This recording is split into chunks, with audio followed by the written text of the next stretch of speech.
Je suis attaché au lit par ma femme avec des bas noirs. Ce n'était pas comme ça avant, car j'ai été un mari contractuel obséquieux pendant 5 ans.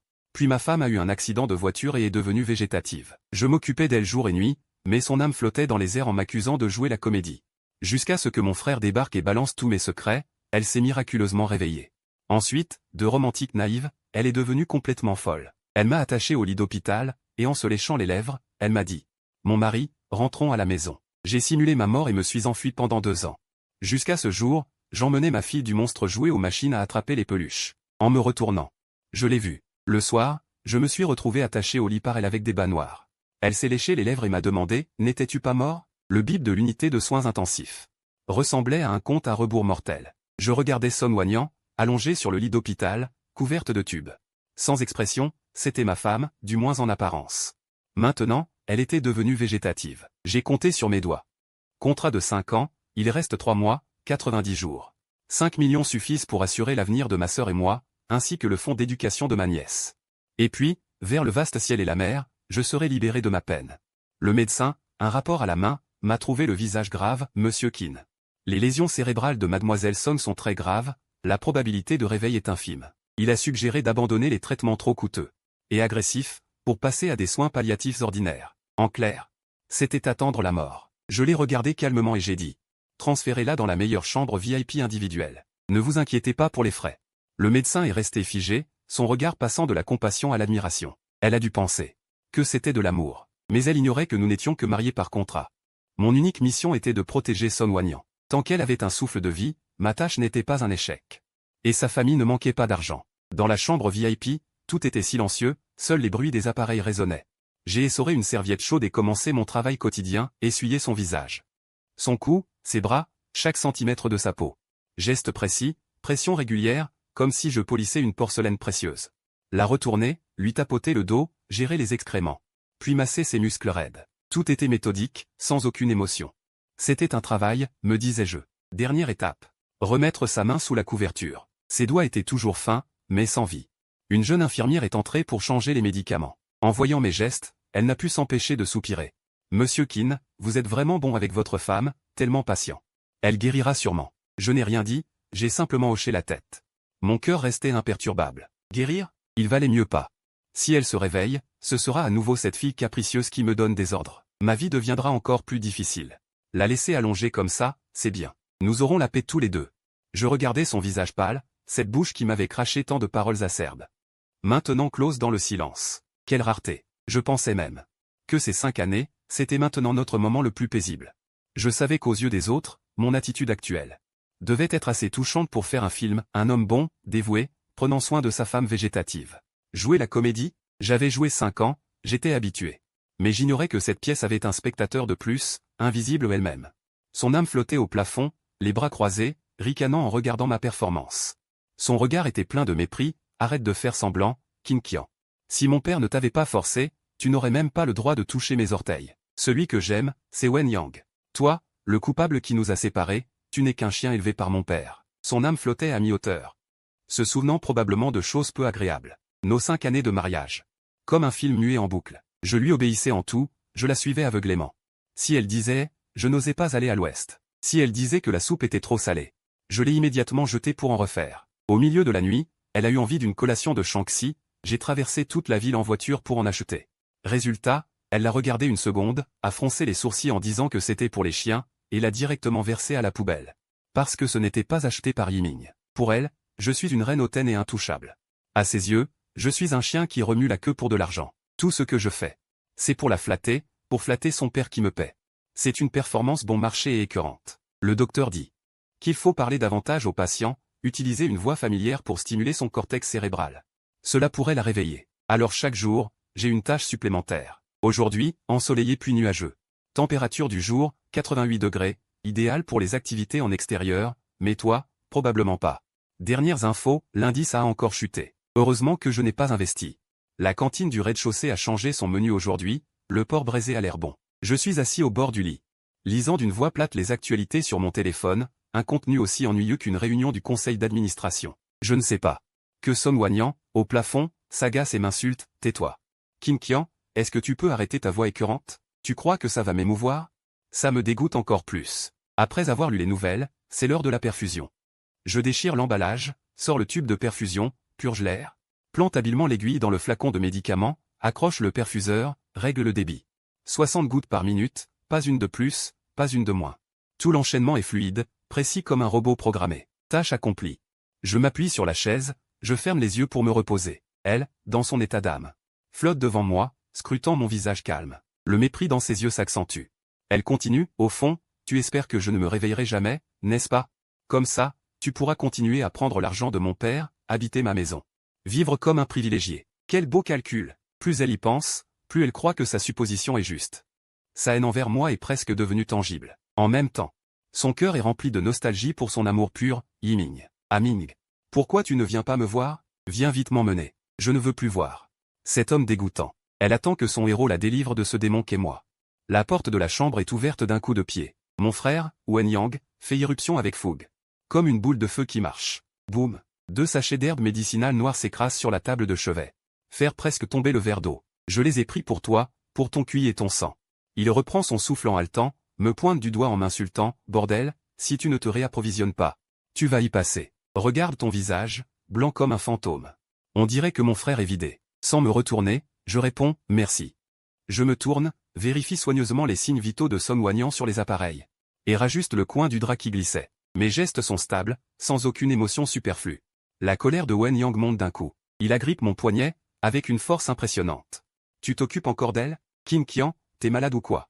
Tu n'en as pas assez fait pour cette ingrate? Est-ce qu'elle a jamais reconnu ça? Son Wanyan, au plafond. Les bras croisés, l'air perplexe, qu'est-ce qu'il a fait? Son front fantomatique se plisse. Il s'est donné du mal comme un esclave à me laver et cuisiner. Mais je l'ai payé pour ça. Quoi de plus à dire? Voyant que je ne réponds pas.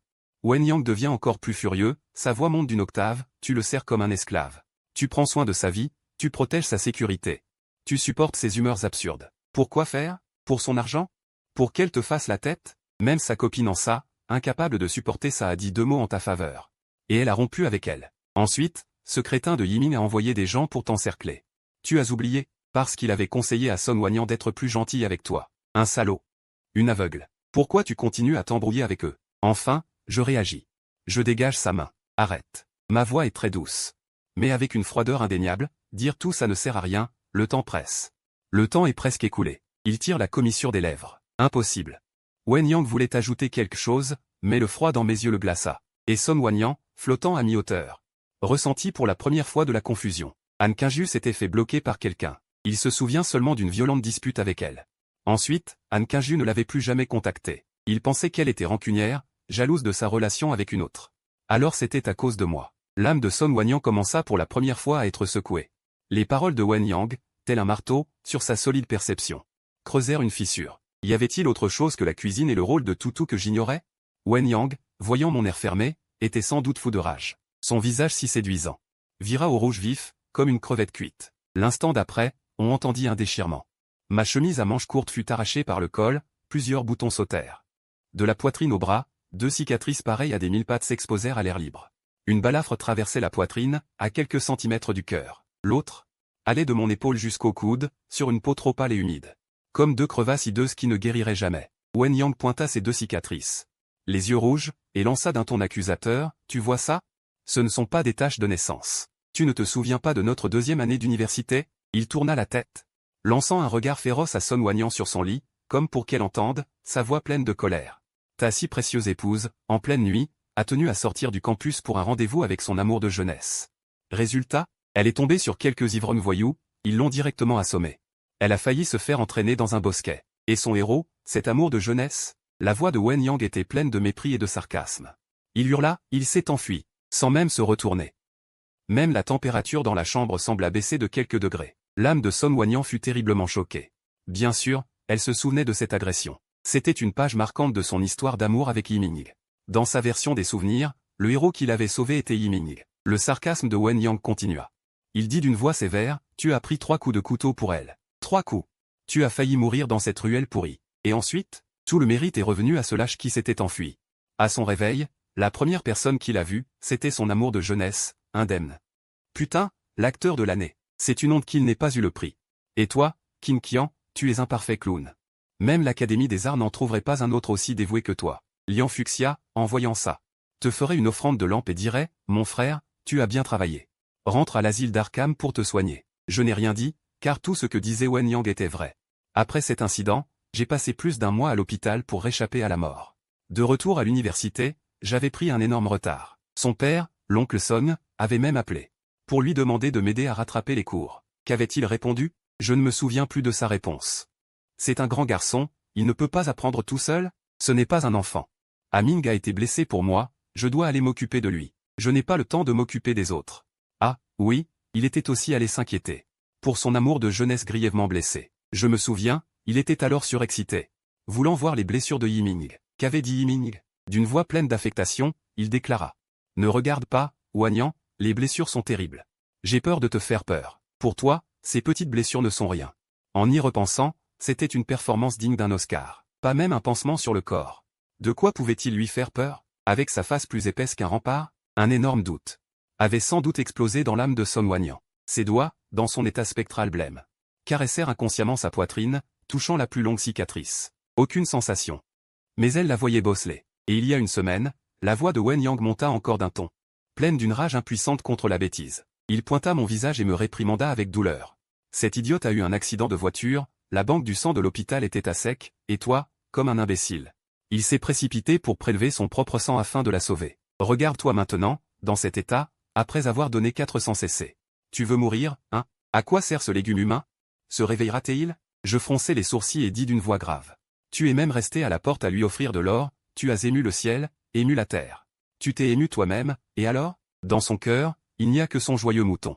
Et Jerry la souris. Les paroles de Wen Yang étaient comme un couteau rouillé. Sciant aller-retour dans ma poitrine. Je n'ai finalement pas pu me retenir et demander à voix basse. Que puis-je y faire? Ma voix était très légère, mais chargée d'une fatigue glaciale. Je continuai, ce que je regrette le plus maintenant, c'est de ne pas avoir admis à l'époque. Mais c'est moi qui ai pris les 3 coups de couteau. Et comment aurais-je pu les admettre à ce moment-là? J'ai passé plus d'un mois à l'hôpital. Avant de retourner à l'école. Cette fichue flamme blanche de son passé était déjà auréolée de gloire héroïque. Vu son obsession pour elle à l'époque, si j'avais bondi pour révéler la vérité, à ton avis, m'aurait-il cru? Je ris amèrement, d'un rire sarcastique, et dis avec amertume, il aurait seulement pensé que j'étais méprisable et sans scrupules. Que j'étais jalouse de son héros et que je voulais même lui voler le mérite d'avoir sauvé une vie. À ce moment-là. Mes jours à ses côtés n'auraient été que pire que l'enfer. Laisse tomber moi. Même quand il l'a personnellement expliqué, il l'a pris pour du vent, pensant que son père, pour nous rapprocher, lui mentait délibérément. Il ne croyait même pas son propre père. Moi, qui étais payé pour faire le boulot. Je n'étais rien du tout. À peine eus-je fini de parler, l'air dans toute la chambre sembla se figer. Song Wanyan, du plafond, son âme n'était plus en train de s'effondrer, mais de se briser complètement. L'âme de Song Wanyan eut un violent sursaut, les mots donnés du sang lui revinrent à l'esprit. Ainsi, c'était lui qui lui avait fait une transfusion sanguine. Pas étonnant qu'il ait le teint aussi pâle qu'un fantôme. En fait, il avait déjà failli mourir il y a quelques jours. Il se rappela que son père lui avait bien mentionné que son groupe sanguin était le rare rhésus négatif, communément appelé sang de panda. Son père avait aussi dit. Ce garçon, Qin Qian, a le même groupe sanguin que toi. C'est l'une des raisons pour lesquelles je l'ai choisi. Comment avait-il répondu à l'époque? Il avait rétorqué avec mépris, papa, tu ne trouves pas ça dégoûtant? Tu cherches juste un garde du corps, et le groupe sanguin? Pourquoi tu le prends? Une réserve de sang ambulante? Maintenant qu'il y pensait, c'était lui le plus dégoûtant. Il ne s'était jamais soucié de lui. D'innombrables fragments de mémoire qu'il avait ignorés, à cet instant, tels les éclats de verre les plus tranchants, s'enfoncèrent dans chaque parcelle de son âme. Je lui préparais toujours des aliments tièdes, car il avait un mauvais estomac. Il les trouvait gras. Et pourtant, je laissais toujours une lumière tamisée allumée dans le salon quand il rentrait tard. Parce qu'il avait peur du noir. Il me grondait, disant que je faisais des histoires et que ça gaspillait de l'électricité. Pendant ces règles, en fait, je préparais discrètement de l'eau sucrée au gingembre et des chaufferettes, parce qu'il devenait toujours livide de douleur. Il disait que ça sentait la médecine chinoise. Et il jetait directement le bol bleu dans l'évier. Ces détails qu'il avait autrefois dédaignés et raillés pesaient maintenant des milliers de kilos, l'empêchant de respirer. Il commença à s'examiner lui-même. Étais-je vraiment justifié dans ma froideur, ma dureté, mon indifférence envers lui? Je le traitais comme un outil acheté avec de l'argent, qu'on appelle à volonté et qu'on renvoie à volonté. Mais si cet outil avait constamment utilisé sa vie pour le protéger, et si, en plus, aveugle et inconscient, j'avais placé la gloire qui lui revenait de droit sur la tête d'un autre, n'étais-je pas coupable? Astérisque bang astérisque Wen Yang claqua la porte en sortant. Le bruit énorme fit vibrer le monde entier, le plongeant dans le silence. Dans la chambre, il ne restait qu'un appareil, dont le bip régulier retentissait. L'âme de Song Wanyan se recroquevillait dans les airs, tel un bébé abandonné par le monde, pleurant en silence. Pour la première fois, il ressentit pour lui une douleur déchirante. Derrière cette douleur se cachait un énorme gouffre qu'il n'osait toucher. Combien lui devait-il en réalité? Qui est celui qu'il aime vraiment? Après le départ de Wen Yang, la porte claquée avec fracas fit taire le monde entier. Il ne resta plus que le bip monotone de l'appareil. Le visage impassible, je me baissai pour ramasser les 2 sachets de décoction médicinale noire et épaisse, dégageant une forte odeur d'herbe. Je les posai sur la table de chevet. Je vais en préparer une tasse tout à l'heure pour goûter. Il ne faut pas que je tombe malade ces 3 derniers mois. Je m'approchai du lit et regardai Son Wanyan, paisible sur son lit. Son visage semblait encore plus petit qu'avant. Pâle comme une feuille de papier. Je pris son bras et commençai à lui faire des exercices d'articulation. Poignets, coudes, épaules. Les gestes étaient très doux, très précis. Je me parlais à moi-même. Comme s'il parlait à lui-même, ou à moi, le médecin m'a dit de faire cela. Cela peut ralentir l'atrophie musculaire. Si tu te réveilles, ta récupération sera plus rapide. D'accord. Je ris en moi-même. Mieux vaut ne pas te réveiller, je ne veux plus voir son visage. Je ne veux plus l'entendre dire, Qin Qian, tu es dégoûtant. Même comme ça, allongé, ça me va. Je saisis ses doigts recroquevillés, un par un, je les fais bouger. Au plafond. L'âme de Son Wanyan flotte juste au-dessus de moi. Elle regarde mon visage pâle. Elle regarde les cernes profonds sous mes yeux, mes gestes un peu faibles à cause de la perte de sang. Pour la première fois, elle me regarde aussi sérieusement, pas avec ce regard hautain d'avant. Ni cette indifférence glaciale, mais avec de la peine, de la culpabilité. Avec une émotion complexe, indescriptible. Elle se souvient du salon. De cette lampe tamisée toujours allumée, et de cette silhouette assoupie sur le canapé. Elle regarde les piqûres fraîches sur le dos de ma main, les marques des prises de sang. Elle se souvient des 400 cc dont Wen Yang a parlé. Son groupe sanguin est rare, la banque de sang était à sec. Et Qin Qian, sans dire un mot, a retroussé sa manche. Son âme tremble. Elle tend une main irréelle, elle veut toucher mon visage, effacer la fatigue entre mes sourcils. Sa pointe effleure légèrement ma joue, puis traverse sans obstacle, ni chaleur, ni sensation. Rien. Comme si elle-même n'avait jamais existé. Mais moi, soudain, je ressens une fraîcheur sur mon front, comme si quelque chose de froid m'avait effleuré le visage. Instinctivement, je lève la main et touche mon front. Je sens une oppression indescriptible, comme si des yeux me fixaient intensément. Et une étrange sensation de froid traverse soudain mon front, très légère, très froide. Comme une plume glacée qui m'aurait effleuré. Mon geste s'arrête. Je touche mon front machinalement. Rien. Est-ce que la bouche de climatisation souffle sur moi? Je lève les yeux vers le plafond. La bouche est à l'autre bout de la pièce. Les fenêtres sont aussi hermétiquement fermées. Je fronce les sourcils, marmonnant doucement. Qu'est-ce qui se passe? La température a baissé? Non, c'est trop étrange. Je touche encore mon front. La fraîcheur s'est dissipée. Une idée absurde me traverse, il n'y aurait pas quelque chose de malpropre ici? Un fantôme féminin s'intéresse à moi. Je tire sur le coin de mes lèvres, ironique, et dis à l'air. Madame, vous avez un mauvais œil. Qu'est-ce qui vous plaît chez moi? Mon beau visage? Ou mon statut de mari dévoué, 24 heures sur 24, qui veille sur une plante? Je vous préviens, je suis pauvre. Si vous cherchez un ticket de cantine à long terme, tournez à gauche, le vieux dans la chambre voisine a un héritage solide. En disant cela, je trouve moi-même ça un peu drôle. Je suis probablement trop fatigué, j'ai des hallucinations. Je secoue la tête, voulant chasser cet épisode absurde de mon esprit. Mais cette sensation d'être observé devient plus forte, et même porte une sorte de tristesse indescriptible. Je ne vois pas, dans l'air au-dessus de ma tête invisible, une goutte d'eau transparente tombée du néant, heurter le sol. Sans bruit, sans trace. Elle me regarde avec des yeux que je ne lui ai jamais vus. Elle veut me dire quelque chose, mais je n'entends rien, je ne vois rien, seulement cette chambre me paraît un peu sombre. La porte s'ouvre brusquement de l'extérieur, dans un bruit sourd. La meilleure amie de l'héroïne, Lin-Lei, entre comme une bourrasque. Elle est comme un obus guidé avec précision. Se jette directement au chevet de Son Wanyan, et hurle de manière déchirante, « Wanyan, ma bonne Wanyan. Comment as-tu eu cet accident ?» Ses sanglots sont déchirants, comme si elle allait la suivre sur le champ. Elle continue de crier, « Pourquoi es-tu si malchanceuse? Qu'est-ce que je vais devenir ?» Avec émotion, un jeu exagéré, assez pour faire hurler le chien du rez-de-chaussée. Je me tiens à côté, le visage impassible, la regardant jouer la comédie. Le sarcasme dans mes yeux déborde presque. Vraiment digne d'une étudiante en art dramatique, ses bas solides. Je prends une nouvelle serviette. Et continue d'essuyer les doigts de Son Wanyan, comme si ce grand spectacle annuel n'existait pas. Lin-Lei hurle un moment, puis, voyant que je suis un public peu coopératif. Ses sanglots faiblissent. Elle renifle, tourne la tête, et d'une voix rouge et gonflée.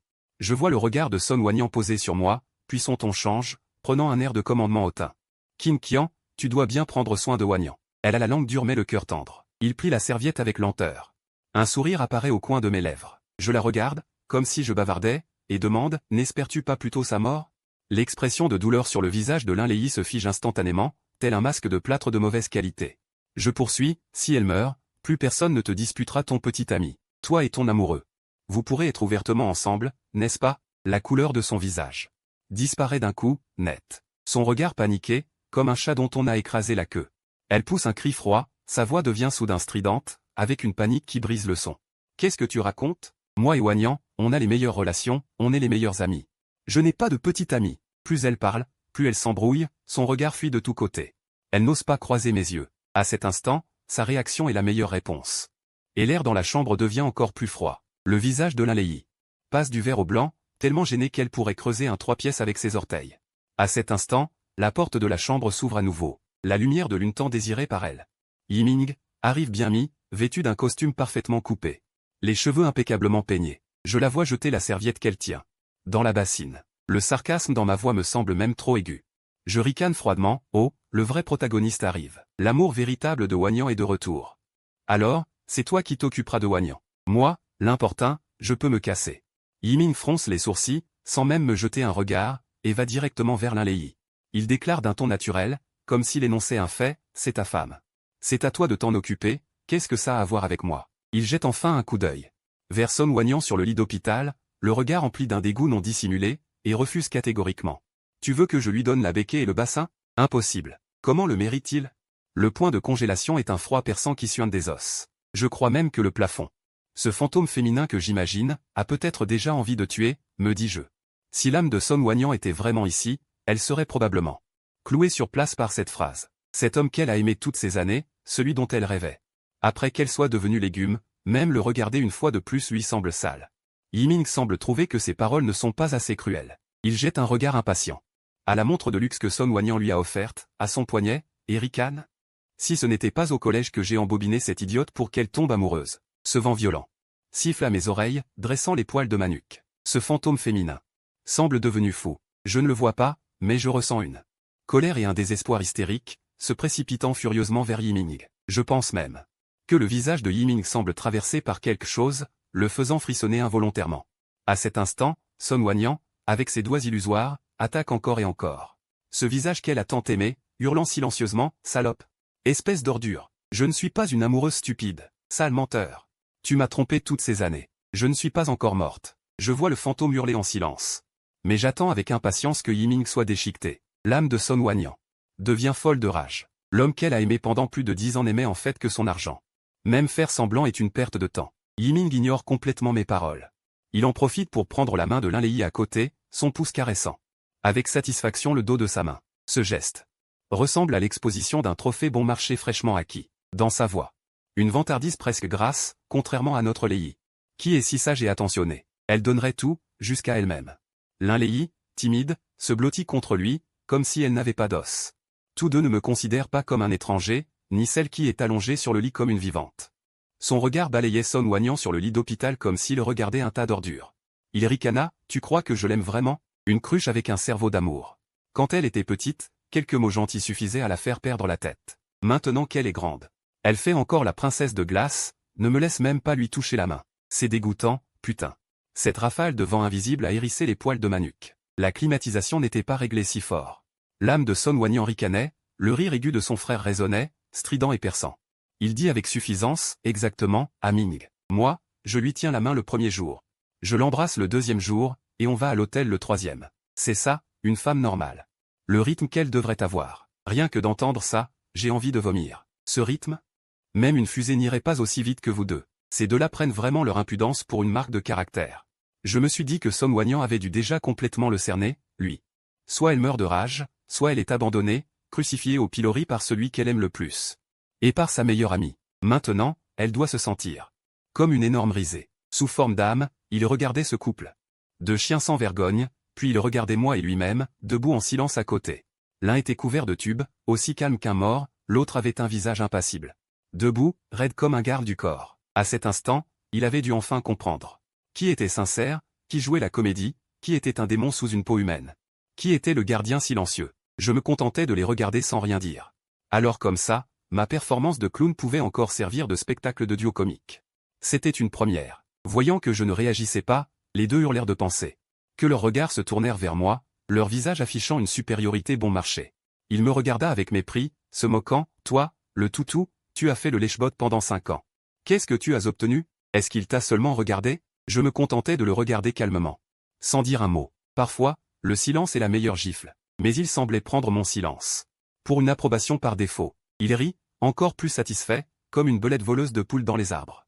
Il lâcha même une grosse révélation, d'une voix pas très forte, « Tu sais quoi? Quand il s'est pris le coup de couteau à l'époque, j'ai dit que c'était moi, et il m'a cru. » Il se rapprocha, baissa la voix. Mon cœur était amer. Et il m'a aimé encore plus. Dis-moi, c'est pas un putain d'idiot fini? Un cerveau d'amour. Autour de moi, on aurait dit qu'un vent glacial venait de souffler. La fenêtre était pourtant fermée, mais mes cheveux ont bougé. Ma famille est une famille d'arts martiaux, même si je ne suis pas superstitieux, j'ai toujours un respect pour les fantômes et les dieux. Mais cette sœur fantôme, elle a une sacrée rancune. Je me suis applaudi mentalement. Eh ben, un camion suicide. Mon sixième sens me dit que Son Wanyang entend peut-être ce qui se passe dehors. Même la médecine moderne confirme que les patients dans le coma peuvent entendre ce qui se passe autour d'eux. Tu ferais mieux de la faire mourir de rage. Si tu arrives à la ranimer, tu auras de la chance. À ce moment-là, je suppose que la personne sur le lit d'hôpital n'est plus effondrée, mais anesthésiée, pleine de haine, une haine qui veut réduire l'autre en cendres. À côté, voyant cela, il se dépêcha aussi de suivre et commença à critiquer. Son Wanyang sur son lit, regarde dans quel état elle est maintenant. Il fit claquer sa langue 2 fois. Ses yeux pleins de venin, sèches, maigres, jaunes, comme un cadavre à peine mort. Quelle horreur. Il bomba délibérément le torse, qui n'était pourtant pas très généreux. Pas comme moi, nourri par mon aming, toute rose et éclatante. Mes paupières tressaillirent. Nourri, ma sœur. Tu as vraiment un vocabulaire original. Vous êtes comme une plante et un jardinier? Il avait l'impression de ne pas en avoir dit assez.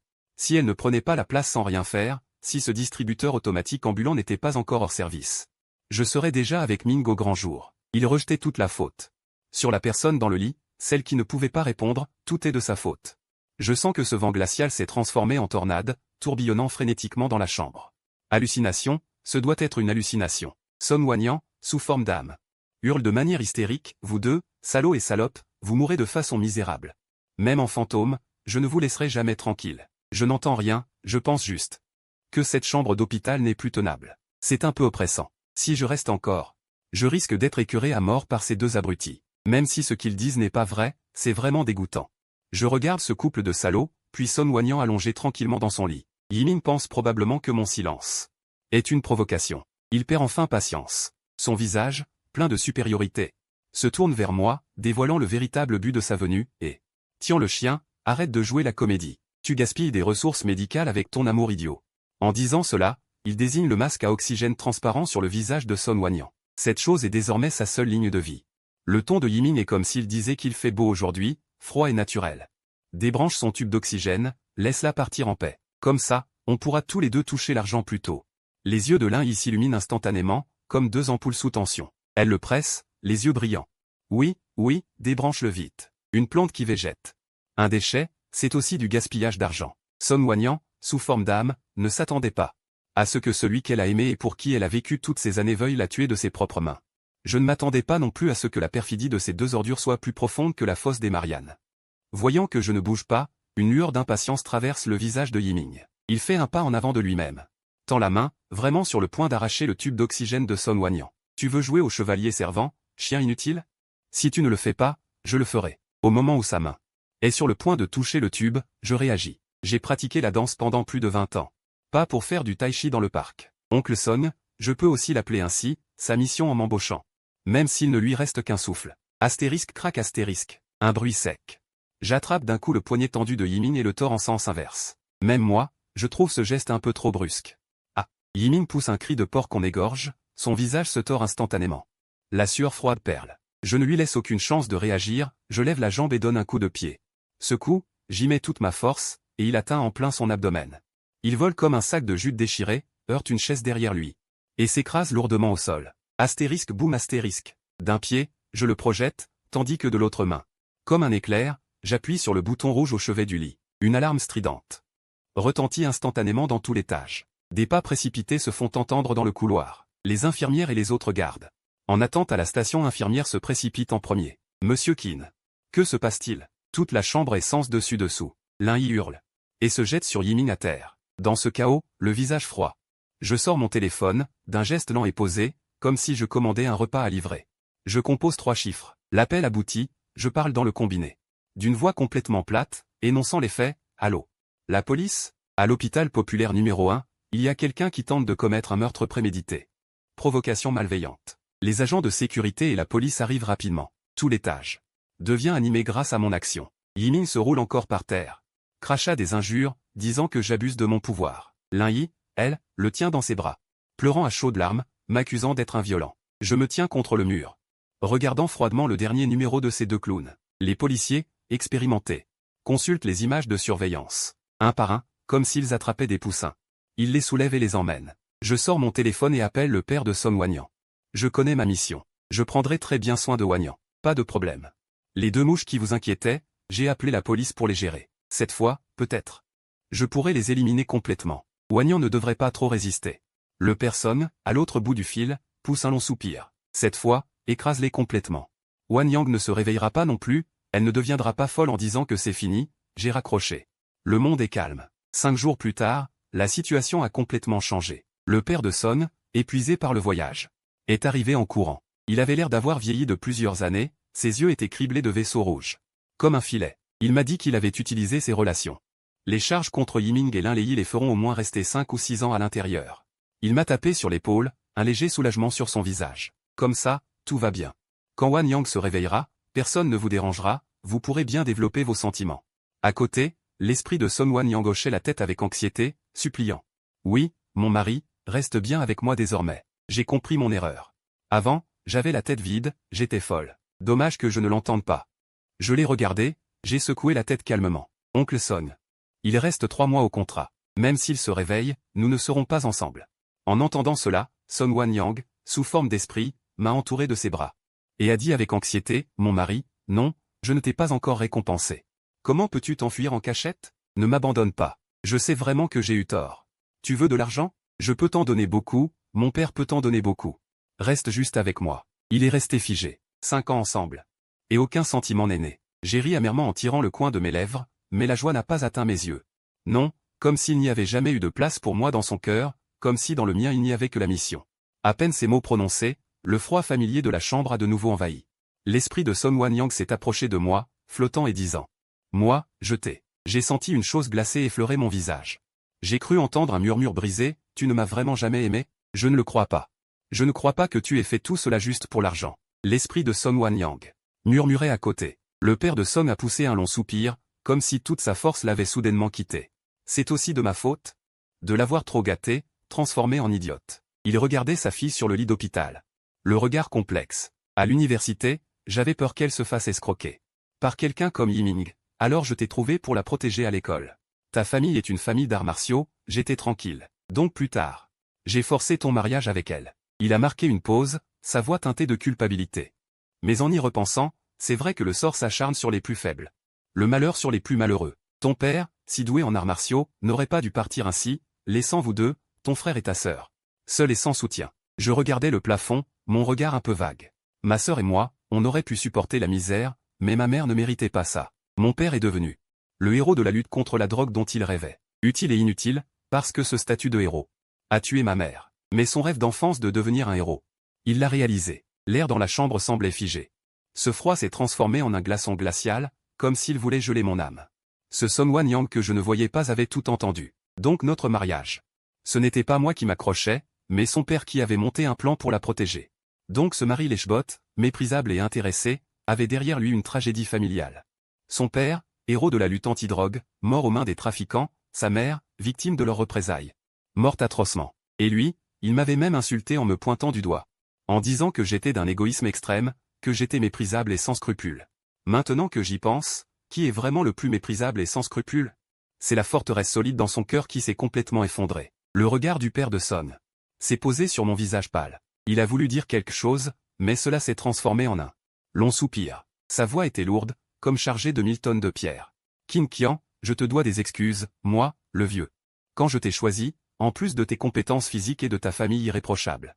Outre le fait qu'il soit fiable, il y a une autre raison, je me contente de le regarder en silence. Sans ouvrir la bouche, quelle autre raison pourrait-il y avoir, si ce n'est que ma vie a moins de valeur? Laissant échapper une culpabilité difficile à contenir, il murmura, parce que ton groupe sanguin est le même que celui de Wanyan, un sang RH négatif rare, communément appelé sang panda.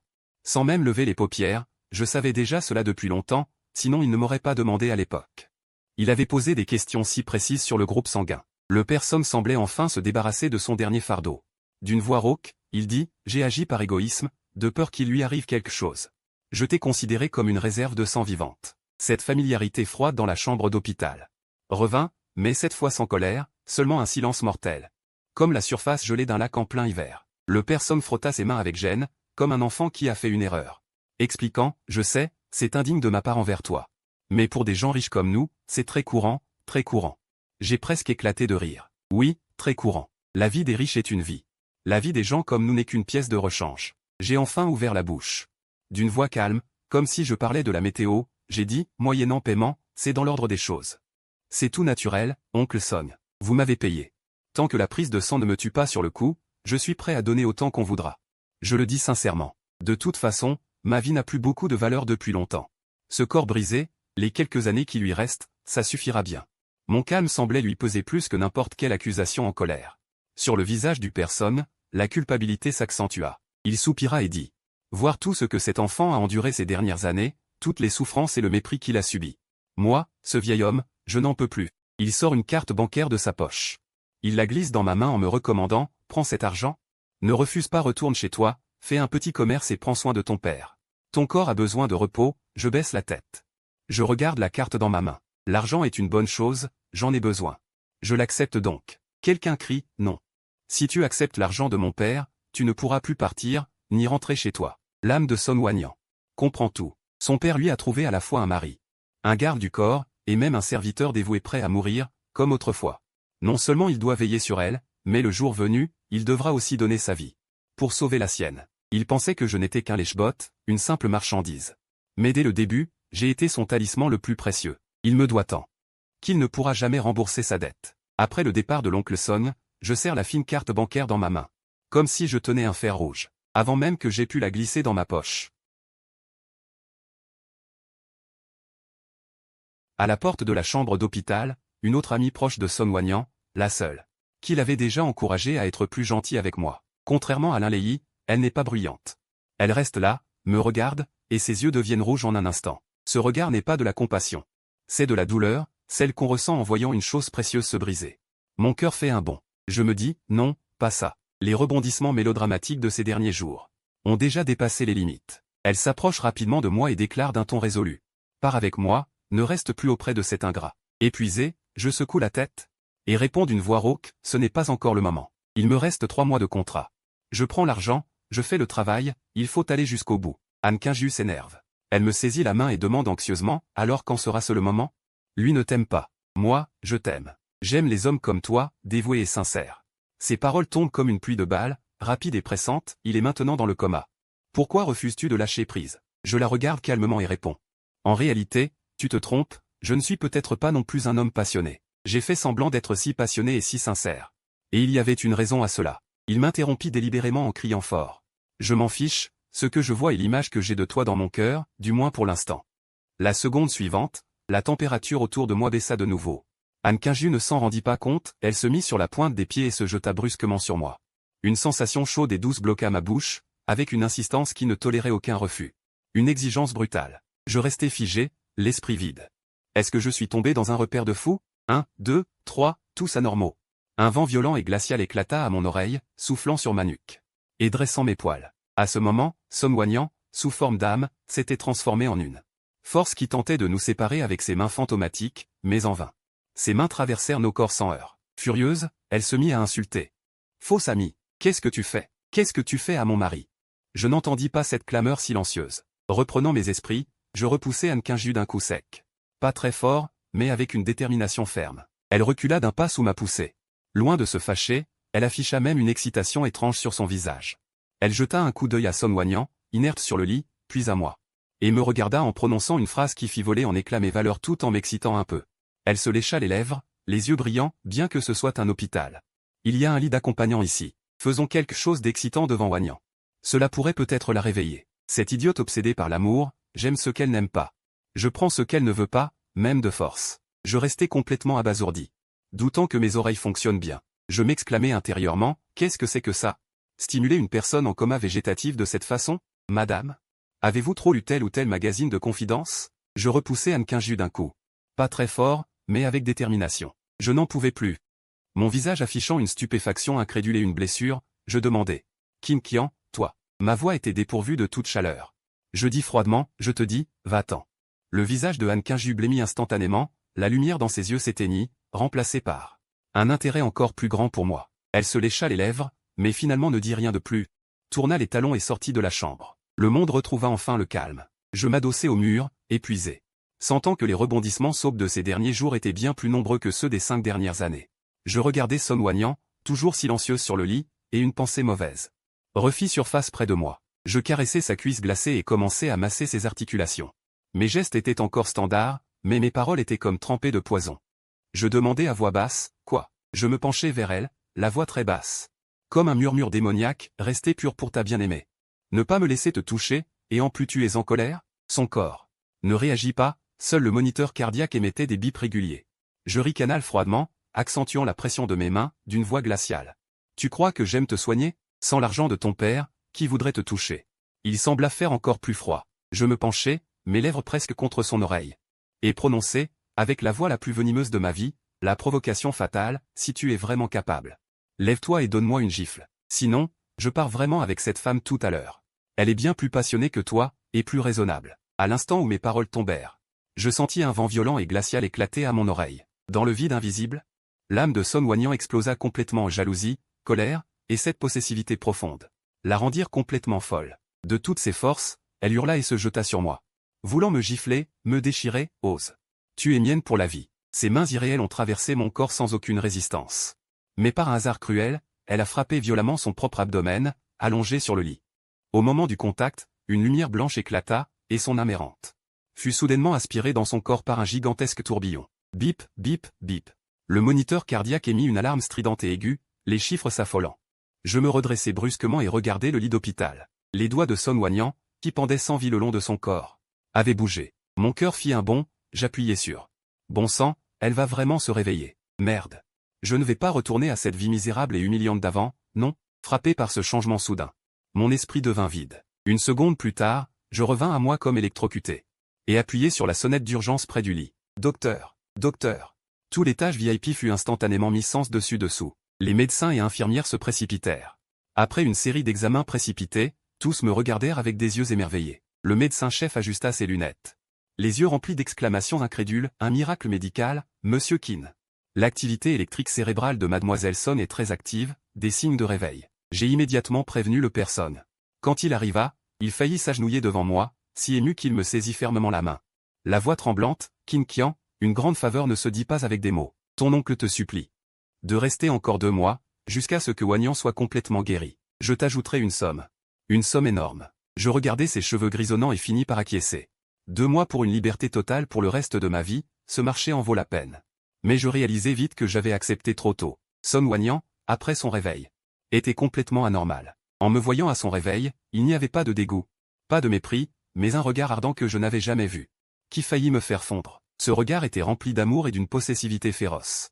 Je lui apportai à manger, mais elle refusa, clignant des yeux. La voix douce et câline, comme si elle faisait un caprice, mon mari. Nourris-moi. Je me figeai, sous le regard insistant du médecin pour que je cède à la patiente. Je pris à contre-cœur une cuillerée de bouillie et la portai à ses lèvres. Elle la mangea, mais ne l'avala pas. L'instant d'après, elle se pencha soudain, prit mon visage dans ses mains, et avec sa bouche, elle enfonça cette cuillerée de bouillie dans la mienne. Je restai pétrifié. Elle se lécha les lèvres, souriant comme un chat voleur de cœur, et dit avec fierté, donnant.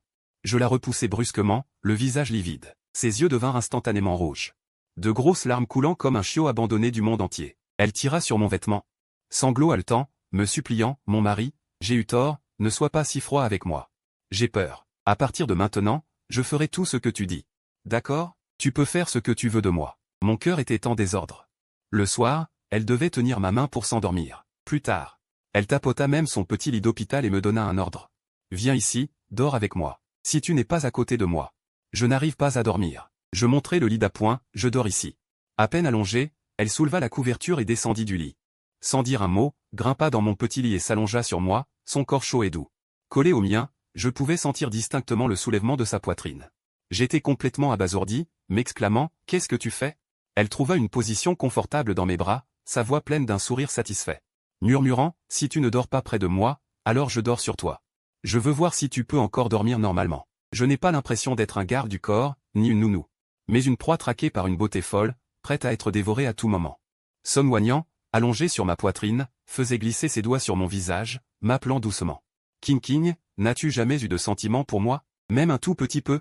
Sa voix était si légère, comme un marteau qui frappait violemment mon cœur. Pour en finir au plus vite avec tout ce ridicule, je devais couper tous ses espoirs. Je regardais le plafond. D'une voix froide, dénuée de la moindre émotion, je répondis, non, jamais. Tout ce que j'ai fait, c'était pour l'argent, pour remplir le contrat. Le contrat avec ton père. Son corps se figea. L'instant d'après. Elle arracha brusquement ma chemise. Dans un bruit de déchirure, les boutons volèrent. De ma poitrine à mon bras, les cicatrices hideuses étaient maintenant exposées à l'air libre. Ses larmes jaillirent instantanément, comme des perles d'un collier brisé. Elle tendit une main tremblante. Effleurant doucement la cicatrice la plus proche de mon cœur. Le bout de ses doigts glacés parcourut ma peau rugueuse, provoquant un frisson. Soudain, elle hurla contre moi. Sa voix, aiguë et douloureuse, tu mens. Tu ne m'aimes pas? Tu aurais pris un coup de couteau pour moi? Tu ne m'aimes pas? Tu aurais donné ton sang pour moi? Tu ne m'aimes pas? Alors pourquoi, pendant des années, tu as pris soin de moi, tu m'as protégé? Supporté tous mes mauvais caractères? Comme une folle, elle se jeta dans mes bras. Ses deux bras m'enlacèrent si fort que cela me fit mal. Elle cria. Tu mens, tu m'aimes. Je suis celle que tu aimes le plus. Je le sais, tout cela, c'est toi qui l'as fait pour moi, King Kian. Je t'aime. Moi aussi, je t'aime. Face à une confession si directe et si nue. Pour la première fois, je me sentis désemparé. 5 années de déguisement et de dissimulation furent déchirées en un instant. D'une voix rauque, j'essayais de m'expliquer, je le fais vraiment juste pour l'argent. Quelqu'un comme moi ne te mérite pas. Elle releva brusquement la tête, ses yeux rouges. Embrasés d'une flamme maladive. Elle hurla, je m'en fiche. Si tu ne m'aimes pas, alors je te forcerai à m'aimer. Elle prit mon visage entre ses mains. Et m'embrassa sauvagement. Ce n'était pas un baiser, c'était une morsure. Sa langue ouvrit brusquement mes dents, avec une possessivité et une folie qui ne toléraient aucun refus, conquérant ma bouche. Elle m'embrassa à m'en couper le souffle. Mon esprit était vide. Cette femme était vraiment devenue folle. La maladie de Son Wanyan empirait de jour en jour. Elle fit apporter par ses gardes du corps la robe de mariée et le costume qu'elle avait depuis longtemps commandé, dans cette petite chambre d'hôpital. Vêtue de la robe blanche, assise sur le lit, elle me dit avec un sourire satisfait et obstiné. Signe, s'il te plaît. Nous allons nous remarier. Cette fois. C'est de mon plein gré que je t'épouse. Je regardai le costume noir impeccable, la chair de poule me gagna.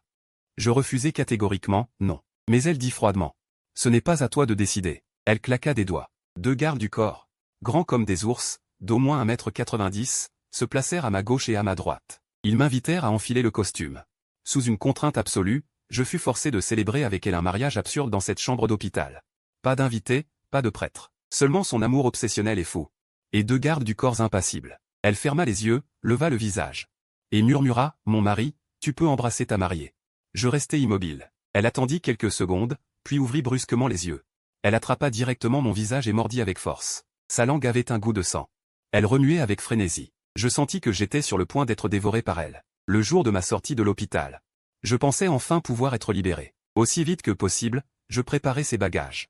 Je me retournai pour partir. Sa voix vint de derrière moi, froide comme la glace. Elle demanda, où vas-tu? Sans me retourner. Je répondis froidement, le contrat est terminé, je dois partir. La seconde suivante, les 2 gardes du corps réapparurent devant moi, comme 2 montagnes. Ils me prirent chacun par un bras et me firent monter de force sur le siège passager de la voiture. Un clic. La portière se verrouilla. Une corde solide lia étroitement mes mains devant moi. J'étais devenu complètement un poisson sur la planche à découper. Son Wanyan s'installa au volant et me regarda dans le rétroviseur. Elle m'a adressé un sourire charmant, à la fois doux et étrange, et a dit doucement. Mon mari, rentrons à la maison. La voiture a démarré lentement. Son Wanyan conduisait, mais c'était surtout à cause de sa conduite encore très maladroite. La voiture zigzaguait sur la route, manquant à plusieurs reprises de frôler les voitures voisines. J'ai hurlé avec angoisse, arrête de conduire, tu viens juste de te rétablir. Tu réagis lentement, laisse le garde conduire, j'ai peur de mourir. Elle a répondu avec désinvolture, non, mon mari. Ma technique. Avant qu'elle ne finisse sa phrase, bang. Un bruit assourdissant, la voiture a perdu le contrôle et a violemment percuté un gros arbre au bord de la route. Au moment de l'impact, j'ai instinctivement, avec mon corps attaché, protégé solidement son corps. J'ai encaissé le choc du volant et du tableau de bord avec mon dos. Sa tête a heurté violemment ma poitrine.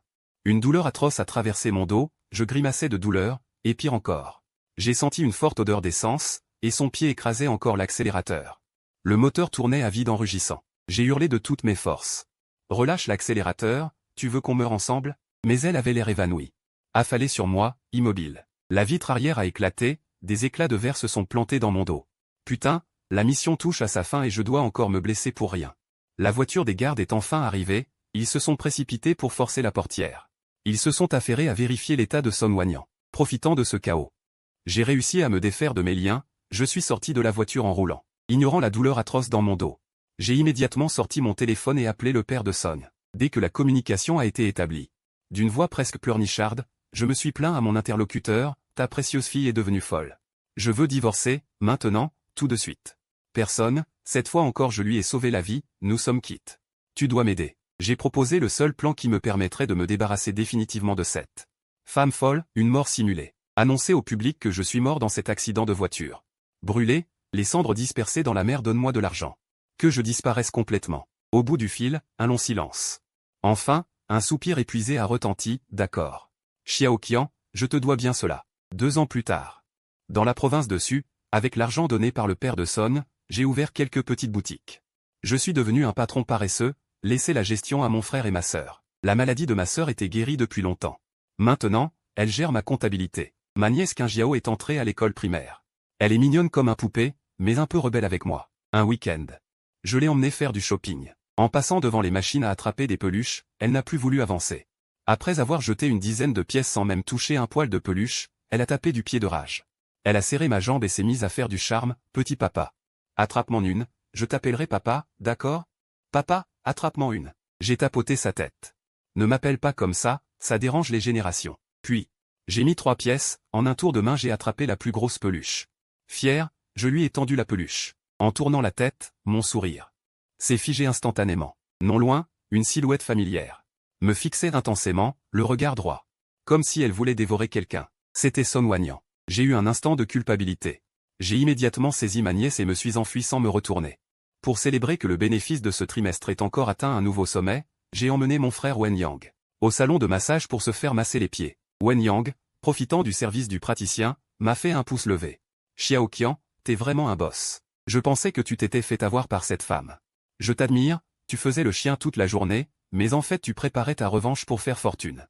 Je te reconnais comme mon frère, maintenant que tu as gagné de l'argent, n'oublie pas de donner un coup de main à ton frère.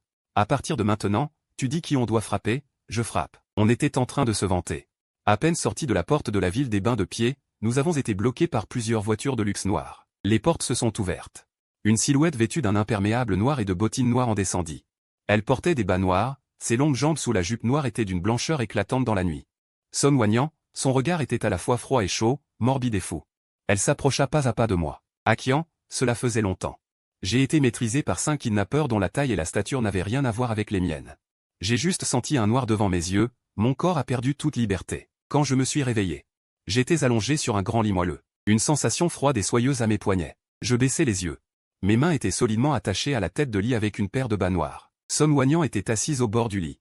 Ses doigts glissèrent sur ma joue, elle se lécha le coin des lèvres. N'étais-tu pas déjà mort? Elle se pencha, rit doucement à mon oreille, comment ça? Ton frère a regardé une pub de 15 secondes pour te ressusciter. J'avais la gorge sèche. Calme-toi, calme-toi. Elle rit encore plus follement. Je t'ai cherché pendant 2 ans, j'ai failli devenir folle à force de penser à toi. Comment veux-tu que je me calme? Elle m'a dit que son seul plaisir ces 2 dernières années était de prendre un salopard qui s'acoquinait avec l'autre camp, l'a envoyé à l'asile psychiatrique, le torturant de différentes façons chaque jour. Puis, elle changea d'attitude, son regard devint instantanément dangereux.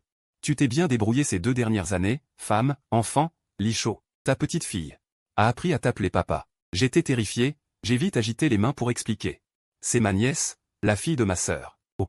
Elle comprit soudain, traînant sa voix, c'est ta nièce. Je croyais que tu avais eu une fille en cachette. Le malentendu dissipé, je poussai un soupir de soulagement. Mais elle se pencha soudain, ouvrit d'un geste mes vêtements. Ses doigts pointèrent les 3 cicatrices déjà estompées sur ma poitrine. Son souffle chaud souffla à mon oreille. 3 grandes cicatrices. Pour rembourser la dette. Il faut d'abord que j'en prenne 3. 3 cicatrices pour 3 vies. Juste, non? Ce soir, nous commençons. J'étais tellement effrayé que je restais pétrifié. En me débattant et suppliant, attends, je ne suis pas prêt. Laisse-moi d'abord manger quelques rognons avant de revenir. Mais elle rit, et s'appuya de tout son poids sur moi. Soufflant 2 mots à mon oreille, je ne peux pas attendre.